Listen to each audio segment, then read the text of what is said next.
Like, then what a fucking victory that one was. 2-1 Brighton, job done. Let's never talk about it, but we've got to talk about it because Liverpool were dog shit in the first half. I thought we were terrible. I really did. I thought Trent Alexander-Arnold awful in the first half, absolutely awful. His passing, his defending, Matuma, he made one decent tackle against Matuma, but for my mind, that was probably about it in the first half. And Liverpool just weren't playing the game. We kept running into everything that they wanted to. They were baiting us into the press and all that type of stuff. And, they were just wanting us to come onto their press. And then once we did, they were just passing through us. And I thought we were terrible. I thought we took the bait too often. We couldn't play through the lines. The only spark of anything was Darwin Núñez when he made that little something happen in the first half where he got the ball off one of their players, drove on it, and ends up having a shot, cutting inside, getting his shot off and stuff. And I thought the keeper made a decent save. It wasn't an outstanding shot, but that was probably the highlight of the first half for me. And I thought to a man, I didn't think we were very good. I thought McAllister was poor in that first half. I thought Gakpo just couldn't get into the game. But he did have one little run down that left-hand side where he got to the byline, put it back. That was about it, really. He couldn't get into the game at all.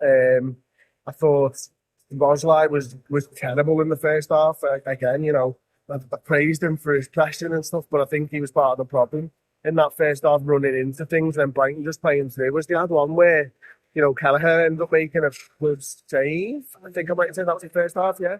And we're pressuring on them, and then 2 passes later, they're through. The ball's played behind Virgil van Dijk. I don't know who it was, maybe Welbeck or something, and he's through, and Kelleher makes a good save. And I think that was at 1-0 already. I think, their goal, fair play, it was a hell of a shot, and it goes in. I was in the Annie Road end, so the opposite side of things, so difficult for me to say it. And then the second half comes out, and it was kind of more of the same for Liverpool, to be honest. And, that first sort of 10, 15 minutes, we were slightly better without actually working the goalkeeper. And then it wasn't until about 55 minutes when Trent Alexander-Arnold had that thing with Estupinan, or however you pronounce his name.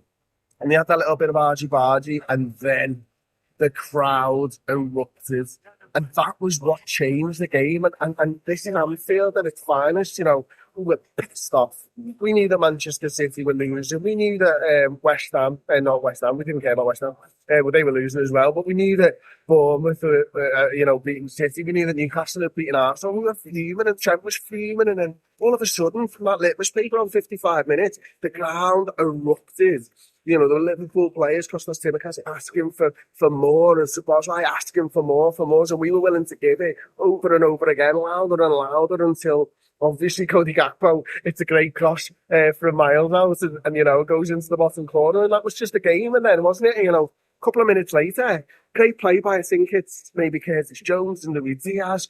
Brilliant sort of 1-2 in the middle of the park. Mo Salah picks it up on the edge of the penalty area. Prime Mo Salah rolling back the ears, just knocks it top in. And it was just, how did it ever been again? It's definitely the loudest it's been this season. And then, I thought he did a good job with the substitutions. I thought Curtis was the right sub. I thought it was great to see Szoboszlai go off and Diaz come on and play with that extra man, extra forward on the pitch, and we needed it then. And then obviously, to then see Endo come on was even better, because this man tactically understands how the game's going, understands the results around them, and understands what Liverpool needed. And then it was, we were the better side, and we were digging in and everything else. And, a single Trent out in that first half. I thought Trent defensively in the second half was absolutely superb. For a start, he gets this crowd, and he knew that might get us into it. And it did get us into it. I'm not saying he did it on purpose, but it looked like he might have done it on purpose. And once we're back into it, they've got no chance. Keller makes a good couple of catches towards the end. I thought Kostas Tsimikas was excellent. Joe Gomez, when he comes on, absolutely superb. Hope Konate's all right. But Gomez was just absolutely brilliant. Van Dijk was good and commanding. Gravenberch was better in that second half. McAllister was better in the second half. Jones was good. Diaz was good. Gakpo started to get on the football. Mo Salah was electric. And that's what we needed. Liverpool, top of the league. Liverpool, top of the league. And what more can you want from us Saturday? I mean, I hope Everton got beat. I don't know the final score there. But Man City getting beaten, Arsenal getting beaten, Liverpool with a comeback win. If Everton got beat as well, you might never see me again. I'll be out forever. Right, that's it. Like the video, subscribe, and I'll see you next time. So.